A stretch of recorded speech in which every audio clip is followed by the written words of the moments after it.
पेपरफुटीच्या विरोधात आज नवं विधेयक मांडणार, 10 वर्षांची कैद आणि 10 कोटी रुपयांचा दंड होणार। विधेयकावरती आजच चर्चा आणि मंजुरीचा केंद्राचा प्रयत्न राहील।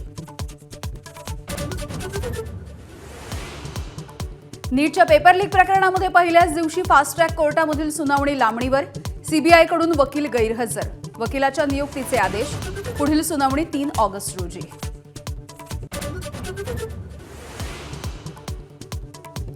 परीक्षा सुधारणांसाठी पंतप्रधान मोदींकडून टास्क फोर्सची स्थापना। इन्फोसिसचे नंदन निलेकणी टास्क फोर्सचे अध्यक्ष।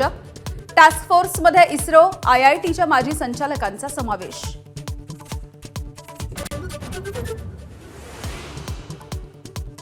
संसदेत धर्मेंद्र प्रधान यांना विरोधकांनी घेरलं। विरोधकांच्या जोरदार घोषणाबाजीतच भाजप खासदारांकडून धर्मेंद्र प्रधान यांचं स्वागत।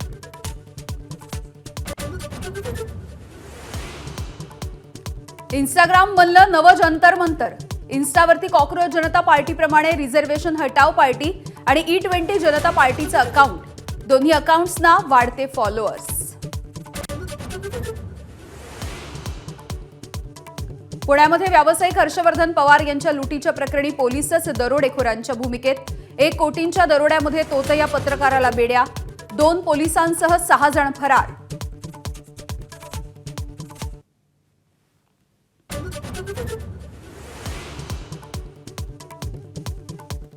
छत्रपती संभाजीनगरमधल्या मंत्री, खासदार, आमदारांकडूनच कायदा धाब्यावर। मुदत संपली तरी महागड्या गाड्यांवरती नाहीत HSRP number plate. Sanjay Shirsat, Sandipan Bhumre, Ambadas दानवेंची पोलखोल।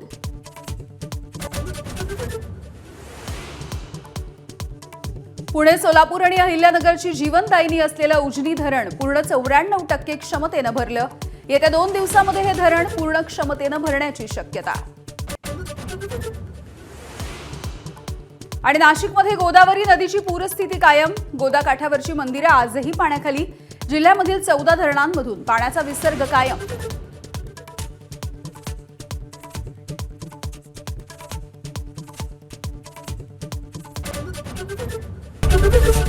एबीपी माझा, उघडा डोळे बघा नीट।